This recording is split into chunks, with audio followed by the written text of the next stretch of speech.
gitu. So Ebor, welcome back with me. Depong Scan balik lagi di channel gue Nuzek Petagenetik. Malam ini kita akan update tentang kasus penipuan atas nama Rian Sopian ya. 1 minggu kita nggak pernah update tentang kasus ini. Banyak banget yang tanya, Bang gimana penipunya, sudah ketangkap apa belum? Bang gimana update-nya, Bang ada hubungan atau enggak? Malam ini akan gue jelasin tentang gimana update-nya, kemudian tentang sebenarnya modusnya apa sih gitu ya. Dan gue perlu banget untuk menyampaikan ini semua karena yang pertama memang ternyata anak ini juga sekarang udah lost contact ya. Udah kurang lebih 2 minggu nggak pernah ada hubungan sama sekali sampai sekarang, dan sama korban-korban yang lain pun ternyata sudah tidak ada komunikasi sama sekali. Kemudian yang kedua juga terkait dengan pemrosesan ya, karena korbannya itu bukan cuman gue dan banyak banget korbannya. Akhirnya kita perlu berkomunikasi lebih lanjut terkait dengan bagaimana proses anak ini. Yang jelas setiap korban itu akan memprosesnya gitu. Jadi laporan itu akan banyak banget dan setiap korban itu laporannya akan diproses semua. Jadi bisa dikatakan anak ini akan berurusan hukum, secara hukum itu dengan banyak orang, dan pasal-pasalnya akan sangat banyak banget dugaan-dugaannya ya. Bukan cuman hanya berurusan dengan pasal penipuan saja. Nah, berurusan dengan gue secara pribadi itu kan banyak ya. Yang pertama itu ada penipuan, kemudian yang kedua ada dugaan kasus penggelapan, yang ketiga itu ada dugaan pemalsuan dokumen, dan itu akan ngeri banget lah intinya. Nah, jadi gue akan ceritain dari pertama ini terkait dari modusnya. Beberapa hari yang lalu ketika kita bareng teman-teman yang lain mulai sebar gimana anak ini, di mana keberadaannya, dan uang yang kita investasikan atau kita tanamkan modal untuk yang awalnya dia itu bilangnya untuk menyelesaikan ekspor ikan cupangnya, dan akhirnya dia bisa mendapatkan banyak sekali dana investor dari berbagai pihak. Kemudian uang ini sebenarnya larinya kemana? Apakah benar untuk menyelesaikan? Akhirnya semua itu kita lakukan penyelidikan. Nah, pertama, setelah kita konfirmasi, saya konfirmasi karena dia sering banget tuh nyebut namanya salah satu transhipper yaitu Pak Hermanus. Dia nyebut nama itu terus, tanya aja sama ini sama itu. Kita kalau nggak ada buktinya, kalau nggak ada formnya, form ekspor dan lain-lain juga nggak mungkin dan lain-lain. Nah, saya konfirmasi. Terakhir saya kirim ke Jerman itu, saya konfirmasi ke salah satu stafnya Pak Hermanus. Waktu itu saya konfirmasi, selamat pagi Kak, saya mau konfirmasi tentang pengiriman ini. Ternyata jawabannya tidak ada sama sekali pengirim atas nama Rian Sopian. Kaget saya. Oke, jawaban dari situ sudah mulai membuka nih, ya kan? Sudah mulai membuka tabiat karakter anak ini. Nah, kita cari lagi. Anak ini kan ketika kita transfer uang, misalnya kita transfer di situ 100 atau 200 atau berapapun, dia selalu bilang, dia kasih bukti dia kirim uang ke salah satu rekening lah ya. Dia transfer di situ. Nah, ada salah satu nomor rekening. Nah, dia transfer itu ke banyak rekening Bor ya. Saya yang ingat itu ada 4 atau 5 Bor. Nah, dari semua nomor rekening yang dia transfer atau rekening tujuan yang dia transfer, setelah kita tracking, ternyata rekening itu rekening bandar judi online. tidak kaget dari sini. Gue sempat bilang di awal waktu kronologis kejadian, gue sempat bilang kalau uang ini yakin banget nggak mungkin buat bisnis, karena secara nggak mungkin Bor untuk nominal sebanyak itu untuk bisnis kemudian nggak ada baliknya sama sekali, bahkan sepeser pun. Sekalipun kok uang itu nggak balik, minimal barang itu ada. Nah ini barangnya nggak ada, kita cross check ke transshipper yang sering dia sebut itu tidak ada juga, ya kan? Tidak ada rekam jejak pengirim atas nama itu, dan uangnya sama sekali nggak ada. Satu investor tanya, jawabannya seperti itu. Investor lain tanya, jawabannya seperti itu. Investor lain tanya, jawabannya sama. Jadi bener-bener nggak masuk akal. Nah, kita melakukan penyelidikan ini dengan berbagai cara, Bor. Banyak hal yang sudah kita lakukan untuk membongkar apa sih sebenarnya modusnya, uangnya dihabiskan untuk apa. Dan ketika kita sudah tahu untuk judi online, kita kaget. Kita mendapatkan websitenya, nama websitenya ImbaJP. Setelah saya telusuri, ternyata ImbaJP itu sering sekali memberikan gift kepada beberapa konten kreator, ya, terutama konten kreator game. Yang paling gampang aja lah, yang mungkin kalian ingat, Marsa, ya. Marsa itu di gift kalau nggak salah 100 juta.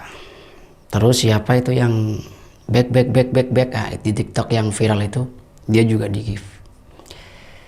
Dan ya dari situ juga kita akhirnya ya pertama bersyukur karena kita tahu bahwa akhirnya semuanya terbongkar dan kebohongan dia akhirnya semuanya terbongkar. Yang kedua, akhirnya kita yakin betul bahwa kasus ini pure 1000% penipuan. Yang terakhir, tinggal tunggu waktunya saja kapan anak ini akan tertangkap, ya, karena nggak akan mungkin dia sembunyi seumur hidup, ya kan? Seumur hidupnya dia akan sembunyi. Pilihannya cuma dua, dia menjalani proses hukum yang berlaku atau bunuh diri. Itu aja, dua saja, ya kan? Nggak ada pilihan lain. Nah, ada beberapa pesan yang dari sini akhirnya jadi kesimpulan dan jadi pelajaran buat kita semua. Buat teman-teman yang mungkin sampai sekarang mungkin masih sering ya ini mohon maaf, kita bukan menggurui ya, masih sering main slot, judi atau apapun itu, kalau bisa ya sepatnya lah ya dikurangi. Kalau nggak bisa berhenti secara langsung, dikurangi sedikit demi sedikit. Terbukti ya mungkin main slot itu mungkin dari 10.000, 20.000, 30.000, 100, begitu seterusnya. Ketika kita berharap misalnya, gue udah kalah 500.000, gue pengen balikin modal 500.000 itu, yang penting balik modal aja yang 500.000 tadi kalah, pengen balikin kayak gitu, kita nggak akan balik modal kita, justru yang kita depositkan baru akan semakin habis, dan begitu seterusnya. Nah, kalau bisa cepatnya berhenti ya, karena nggak akan ada sejarah judi itu menang, apalagi yang kita lawan itu udah disetting sama bandar. Jadi ya secepatnya lah, sadarlah. Nah, yang kedua, saya ingin minta tolong kepada teman-teman ya, untuk gimana caranya menyebarkan berita ini kepada halayak ramai, karena modus operasi yang dia lakukan itu bukan hanya di Cupang saja, bahkan nominal terbanyak yang invest dana ke yang bersangkutan ini bukan orang cupang.